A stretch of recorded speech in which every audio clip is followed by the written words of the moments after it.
ಪ್ರಶ್ನೆ ಮಾಡಿದ್ದಕ್ಕೆ ಪ್ರಿಯಕರನಿಗೆ ಬೆಂಕಿ ಹಚ್ಚಿ ಕೊಂದಿರುವಂತಹ ಪ್ರಿಯತಮೆ ಕಾನ್ಸ್ಟೇಬಲ್ ಸಂಜಯ್ಗೆ ಬೆಂಕಿ ಇಟ್ಟ ಹೋಂಗಾರ್ಡ್ ರಾಣಿ. 40% ಸುಟ್ಟಿದ್ದ ಸಂಜಯ್ ದೇಹ ಚಿಕಿತ್ಸೆ ಫಲಕಾರಿಯಾಗದೆ ಈಗ ಸಂಜಯ್ ಸಾವನ್ನಪ್ಪಿದ್ದಾರೆ. ಬೆಂಗಳೂರಿನ ಪುಟ್ಟೇನಹಳ್ಳಿ ಠಾಣಾ ವ್ಯಾಪ್ತಿಯಲ್ಲಿ ನಡೆದಿರೋ ಘಟನೆ ಇದು. ಮದುವೆಯಾಗಿ ಮಕ್ಕಳಿದ್ದು ಸಂಜಯ್ ಜೊತೆ ರಾಣಿ ಅಕ್ರಮ ಸಂಬಂಧವನ್ನ ಮುಂದುವರಿಸಿಕೊಂಡು ಹೋಗ್ತಾ ಇದ್ರು. ಮತ್ತೋರ್ವನ ಜೊತೆಯೂ ಕೂಡ ಸಲಿಗೆಯಿಂದ ರಾಣಿ ಚಾಟಿಂಗ್ ಮಾಡ್ತಾ ಇದ್ರು. ಈ ಬಗ್ಗೆ ಪ್ರಶ್ನೆ ಮಾಡಿದ್ದಕ್ಕೆ ಸಂಜಯ್ ಮೇಲೆ ಪೆಟ್ರೋಲ್ ಸುರಿದು ರಾಣಿ ಸುಟ್ಟಾಕ್ಬಿಟ್ಟಿದ್ದಾಳೆ. ವಿಕ್ಟೋರಿಯಾ ಆಸ್ಪತ್ರೆಯಲ್ಲಿ ಚಿಕಿತ್ಸೆ ಫಲಕಾರಿಯಾಗದೆ ಸಂಜಯ್ ಮೃತಪಟ್ಟಿದ್ದಾರೆ.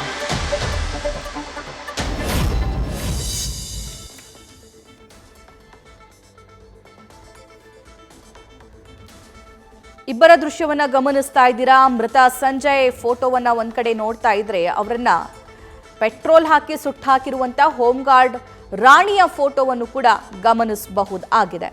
ಸೊ ಪ್ರಶ್ನೆ ಮಾಡಿದ್ದಕ್ಕೆ ಪ್ರಿಯಕರನಿಗೆ ಪ್ರಿಯತಮೆಯೇ ಈ ಬೆಂಕಿ ಹಚ್ಚಿರುವಂತಹ ಪ್ರಕರಣ ಇದು. 40% ಸಂಜಯ್ ಅವರ ದೇಹ ಸುಟ್ಟೋಗಿತ್ತು. ಚಿಕಿತ್ಸೆ ಫಲಕಾರಿಯಾಗದೆ ಸಾವನ್ನಪ್ಪಿದ್ದಾರೆ. ಸ್ಟೇಷನ್ ಮೆಟ್ಟಿಲೇರಿದೆ ಸದ್ಯಕ್ಕೆ ಪೇದೆ ಹಾಗೂ ಹೋಂಗಾರ್ಡ್ನ ಲವ್ ಸ್ಟೋರಿ. ಕಾನ್ಸ್ಟೇಬಲ್ ಸಂಜಯ್ ಹಾಗೂ ಹೋಂಗಾರ್ಡ್ ರಾಣಿ ಪ್ರೇಮ್ ಕಹಾನಿ ಪೊಲೀಸ್ ಸ್ಟೇಷನ್ ಮೆಟ್ಟಿಲೇರಿದೆ. ಬಸವನಗುಡಿ ಠಾಣೆಯಲ್ಲಿ ಕೆಲಸ ಮಾಡ್ತಾ ಇದ್ದಾಗ ಈ ಇಬ್ಬರ ನಡುವೆ ಪ್ರೇಮ ಆಗುತ್ತೆ.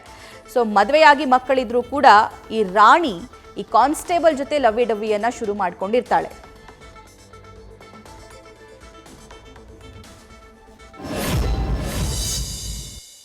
ಇವತ್ತು ದೇವರು ಅನ್ನ ಕೊಡೋದೇ ಸುಸಿತ್ತು.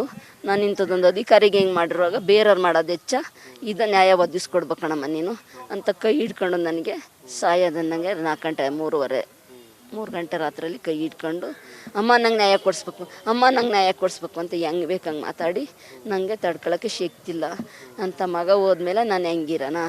ನಮ್ಮ ಮನೇಲಿ ಯಾರು ವಾರಿಸ್ತಾರೋ ಇರೋನೊಬ್ಬ ಮಗ, ನನ್ನ ಗಂಟೆ ಮಂಗ, ನಾನು ಮಂಗಿ, ನನ್ನ ಮಗ ಒಂದು ಡಿಪಾರ್ಟ್ಮೆಂಟ್ ನನ್ನ ಹಿಂಗೆ ಮಾಡಿರುವಾಗ ಒಂದು ಹೆಣ್ಣೆಂಗ್ಸು, ಇನ್ನು ಮತ್ತೊಬ್ಬರು ಮಾಡೋದು ಏನೇ ಹೇಳಿ ಸಹ ನೀವು ನಿಮಗೆ ನ್ಯಾಯ ದೊರಕಿಸ್ಕೊಡ್ಬೇಕು.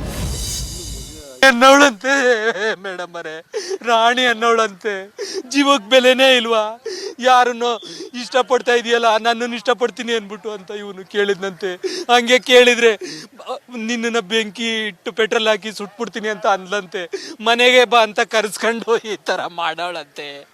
ಅವನು ಮಾತಾಡಿರೋದು ಕೂಡ ನನ್ನನ್ನು ಹಿಂಗೆ ಮಾಡಿದವಳಿಗೆ ಯಾವುದೇ ಕಾರಣಕ್ಕೂ ಸುಮ್ಮನೆ ಬಿಡ್ಬೇಡಿ, ಈ ಶಿಕ್ಷೆ ಆಗಲೇಬೇಕು.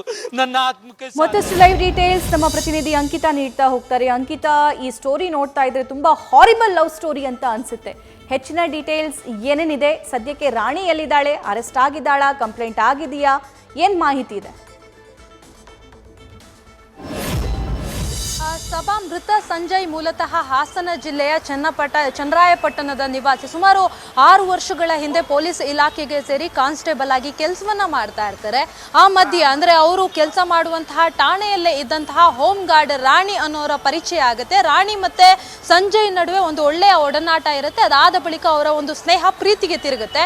ಹೀಗೆ ಪದೇ ಪದೇ ರಾಣಿಯನ್ನ ಭೇಟಿ ಮಾಡಿ ಇಬ್ರು ಕೂಡ ಮಾತನಾಡೋದು, ಜೊತೆಗೆ ಒಳ್ಳೆಯ ರೀತಿಯ ಒಂದು ಸಂಬಂಧವನ್ನು ಕೂಡ ಅವರು ಹೊಂದಿದ್ರು ಅಂತ ಹೇಳಲಾಗ್ತಾ ಇದೆ. ಯಾವಾಗ ರಾಣಿ ಮದುವೆಯಾಗಿ ಇಬ್ರು ಮಕ್ಕಳಿದೆ ಅಂತ ಗೊತ್ತಾಯ್ತು, ಆ ಸಂದರ್ಭದಲ್ಲಿ ಒಂದು ಸ್ವಲ್ಪ ಅವಾಯ್ಡ್ ಮಾಡೋದಕ್ಕೆ ಕೂಡ ಶುರು ಮಾಡಿದ್ರು ರಾಣಿಯವರೇ ಅನ್ನೋದ್ರ ಬಗ್ಗೆ ಮಾಹಿತಿ ಇದೆ. ಯಾವಾಗ ಅವಾಯ್ಡ್ ಮಾಡೋದಕ್ಕೆ ಶುರು ಮಾಡಿದ್ರು ಆ ಸಂದರ್ಭದಲ್ಲಿ ಇಲ್ಲಿ ಸಂಜಯ್ ಆಕೆಯನ್ನ ಪದೇ ಪದೇ ಪ್ರಶ್ನಿಸುವಂತಹ ಕೆಲಸವನ್ನ ಮಾಡಿದ್ರು. ಅದೊಂದು ದಿನ ರಾಣಿ ಸಂಜಯ್ ಅವರಿಗೆ ಕರೆ ಮಾಡಿ ಮನೆಗೆ ಬರುವಂತೆ ಕೇಳ್ಕೊಳ್ತಾರೆ. ಆ ಸಂದರ್ಭದಲ್ಲಿ ಮನೆಗೆ ಹೋದಾಗ ಯಾರೋ ಒಬ್ಬ ಅಪರಿಚಿತ ರಾಣಿಗೆ ಕರೆಯನ್ನ ಮಾಡ್ತಾರೆ. ಅದನ್ನ ಪ್ರಶ್ನಿಸಿದಂತಹ ಸಂದರ್ಭದಲ್ಲಿ ಏಕಾಏಕಿ ಗಲಾಟೆ ಆಗುತ್ತೆ. ಆ ಗಲಾಟೆ ಅತಿರೇಕಕ್ಕೆ ಹೋಗಿ ಅವರಿಬ್ಬರ ಮಧ್ಯ ಒಂದಷ್ಟು ಮಾತುಕತೆಯಾಗಿ ಈ ರೀತಿಯ ಘಟನೆಗಳು ಆಗಿದೆ ಅಂತ ಹೇಳಿ ಈಗಾಗಲೇ ಮೇಲ್ನೋಟಕ್ಕೆ ಗೊತ್ತಾಗ್ತಾ ಇರುವಂಥದ್ದು. ಪುಟ್ಟೇನಹಳ್ಳಿ ಪೊಲೀಸ್ ಠಾಣಾ ವ್ಯಾಪ್ತಿಯಲ್ಲಿ ಈ ಒಂದು ಘಟನೆಗೆ ಸಂಬಂಧಪಟ್ಟಂತೆ ಈಗಾಗಲೇ ಪ್ರಕರಣ ಕೂಡ ದಾಖಲಾಗಿದ್ದು, ಇನ್ನು ಈ ಪ್ರಕರಣದ ಹಿನ್ನೆಲೆಯನ್ನು ನೋಡೋದಾದ್ರೆ ಮೊದಲು ಅಂದ್ರೆ ಸಂಜಯ್ ಅವರು ಪ್ರವೋಕ್ ಮಾಡಿದ್ದಕ್ಕೆ ರಾಣಿ ಹೀಗೆ ಮಾಡಿದ್ದಾರೆ ಅಂತ ಹೇಳಲಾಗ್ತಾ ಇದೆ. ಅದಲ್ಲದೆ ಸಾಯಿಸುವಂತ ಹೇಳಿದಂತಹ ಸಂದರ್ಭದಲ್ಲಿ ಪೆಟ್ರೋಲ್ ಬಂಕ್ಗೆ ಹೋಗಿ 1 ಲೀಟರ್ ಪೆಟ್ರೋಲ್ ಅನ್ನ ಕೂಡ ಸಂಜಯ್ ತೆಗೆದುಕೊಂಡು ಬಂದು ನನ್ನ ಮೇಲೆ ಹಾಕಿ ನೋಡೋಣ ಅಂತ ಹೇಳಿದಂತಹ ಸಂದರ್ಭದಲ್ಲಿ ಏಕಾಏಕಿ ಪೆಟ್ರೋಲ್ ಸುರಿದು ಕಡ್ಡಿಯನ್ನು ಹಚ್ಚಿರುವಂಥದ್ದು. ಹಾಗಾಗಿ ಅದು ಏಕಾಏಕಿ ಬರ್ನ್ ಆಗಿದೆ. ತಕ್ಷಣ ಆಕೆ ಅಂದ್ರೆ ರಾಣಿಯೇ ಸಂಜಯ್ನನ್ನ ವಿಕ್ಟೋರಿಯಾ ಆಸ್ಪತ್ರೆಗೆ ಕರೆತರ್ತಾರೆ. ಅಲ್ಲಿ ಒಂದು ಬರ್ನಿಂಗ್ ಸೆಂಟರ್ ಏನಿದೆ ಅಲ್ಲಿ ದಾಖಲಿಸ್ತಾರೆ. ಚಿಕಿತ್ಸೆ ಫಲಕಾರಿಯಾಗದೆ ಬೆಳಗಿನ ಜಾವ 4 ಗಂಟೆ ಸುಮಾರಿಗೆ ಸಂಜಯ್ ಸಾವನ್ನಪ್ಪಿರುವಂಥದ್ದು. ಸದ್ಯಕ್ಕೆ ವಿಕ್ಟೋರಿಯಾ ಆಸ್ಪತ್ರೆಯಲ್ಲಿ ಅವರ ಪೋಷಕರ ಆಕ್ರಂದನ ಮುಗಿಲು ಮುಟ್ಟಿದೆ. ಇಲ್ಲಿ ಈ ಒಂದು ಪ್ರಕರಣದಲ್ಲಿ ತಪ್ಪಿತಸ್ಥೆ ರಾಣಿ ಏನಿದ್ದಾಳೆ ಆಕೆಯ ವಿರುದ್ಧ ಕ್ರಮವನ್ನು ಕೈಗೊಳ್ಳಬೇಕು, ಜೊತೆಗೆ ನಮ್ಮ ಹುಡುಗ ಸಂಜಯ್ ಸಾವಿಗೆ ನ್ಯಾಯವನ್ನು ದೊರಕಿಸಿಕೊಡ್ಬೇಕು ಅಂತ ಹೇಳಿ ಅವರು ಕೂಡ ಈಗ ಆಕ್ರೋಶವನ್ನು ವ್ಯಕ್ತಪಡಿಸ್ತಾ ಇದ್ದಾರೆ. ಸಭಾ, ಥ್ಯಾಂಕ್ ಯು ಅಂಕಿತಾ.